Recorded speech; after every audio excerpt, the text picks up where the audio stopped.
With YouTube attacking alternative media, please consider supporting the channel via Patreon for just $1 per month. Link below.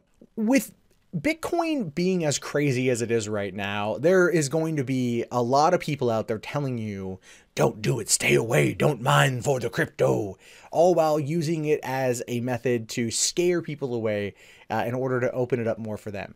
And on the other side of that, you got people out there that are just going ballsy and going like, you know what, screw it, I'm just going to go steal some stuff, which is what happened here with what is being affectionately known as the Big Bitcoin Heist out of Iceland, where right now 600 powerful computers were stolen. That's a lot of mining equipment. 600 computers were stolen. And they are all about Bitcoin mining. So this is going to be interesting to see where it goes. Now, it says some 600 computers used to mine Bitcoin and other virtual currencies were stolen from data centers in Iceland in what police say is the biggest series of thefts ever in the North Atlantic nation's history.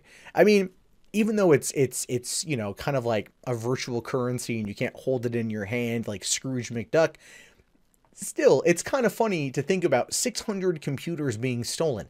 That requires a lot of effort. That requires a lot of work, and that's pretty crazy. It says here that some 600 computers used to mine Bitcoin and other virtual currencies have been stolen from data centers.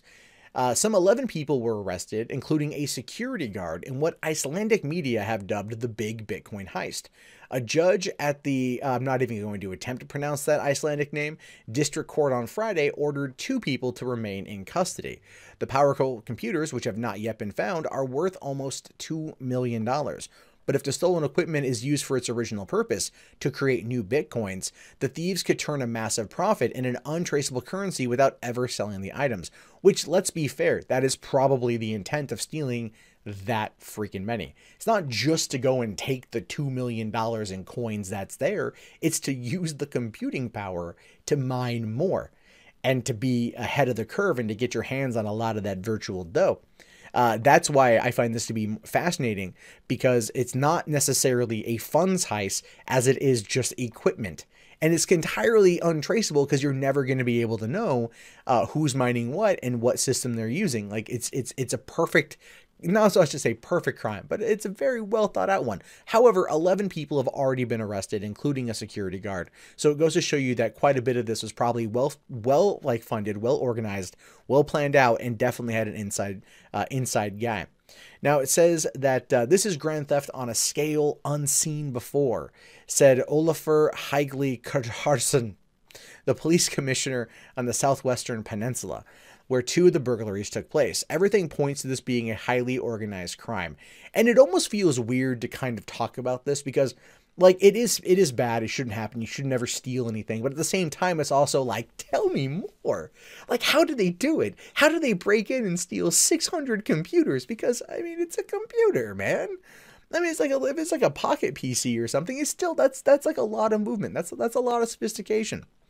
Now, 3 of the 4 burglaries took place in December, and the 4th took place in January, but authorities did not make the news public earlier in hopes of tracking down the thieves, which is definitely for the best. You don't want to always make this kind of thing public. You want to be able to go and try to track down your leads and see if you can find the bad guys behind it. But at the same time, there is the risk also of wanting to put it out to the public, let people know what's been stolen, and then maybe have someone out there overhear something in a bar like, oh yeah, no, these guys over here were talking about this thing, and so maybe, you know, they know something, you know, and then get the public involved in order to help kind of narrow it down. But the likelihood of them having kind of probably any outstanding leads for all of it was probably very minimal, but they didn't, you know, the security guard is probably the guy who brought down the other 10.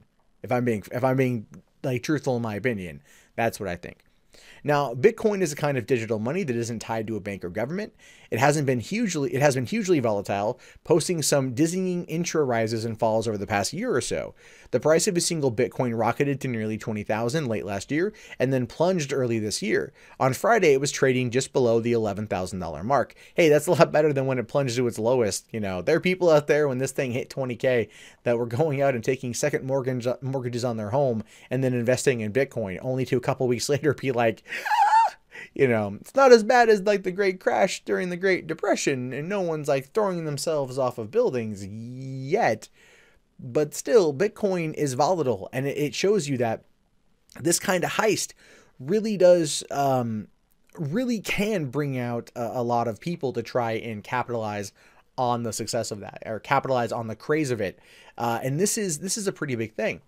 Now, Bitcoin and other cryptocurrencies rely on the blockchain, and the name given to the public distributed ledgers which track the coin's ownership. The Bitcoin ledger is powered by miners, so called because they throw computational power into the system, occasionally receiving or mining new Bitcoins in return. Drumming up that computational power usually means lots of computers, thus lots of electricity. And it's kind of like, it almost feels like, you know, when you hear stories about how police were able to track down like meth dens, right? Or like grow operations in houses. They look for spikes in the neighborhood in terms of electricity. They use like, you know, heat sensors to look at different houses to see who's glowing up. There was a story I heard about the other day where they caught an illegal grow operation in a house during the winter because it was the only house in the neighborhood that snow literally melted off of the rooftop because the house was so warm. That's how they tracked that down. I mean, these are kind of like just common things. When people they think that they're going to get away with it from, you know, from inside their home, they ain't. You know, it's one of the reasons why as soon as, you know, you might be able to find places where there's lots of renewable energy. So like in, let's say Vegas, for example, or like, because there's a lot of, you know, solar powers out there. If you get a whole bunch of solar paneling, you may not be able to run a lot of computers, but you might be able to power a couple, and that couple might be all you need. And therefore, you're not at that point, you're not even remotely wasting any, you know, any energy. So there wouldn't really be any spike on the grid. However, there is also the environmental impact of that, but we won't talk about that now. Now, the desire for energy has created a gold rush for Bitcoin in Iceland. Traders searching for cheap renewable energy have been flooding into the island in recent months to take advantage of its geothermal and hydroelectric power plants. Like I said, you want to have renewable energy that's cheap and efficient, and that is something that's definitely going to work out. Plus, of how cold it is, it would keep the servers cool if you have it in that right kind of location. So it's kind of like, I mean, it's kind of like the best place in the world to mine for Bitcoin, right? Feels that way, at least. Therefore, a perfect place to kind of launch a heist. So, yeah, this is a smart play. This is a very smart play. The police tracking the stolen computers are monitoring electronic consumption across the country and hope the thieves will show their hand, according to an industry source who spoke on the condition of anonymity because he's not allowed to speak to the media.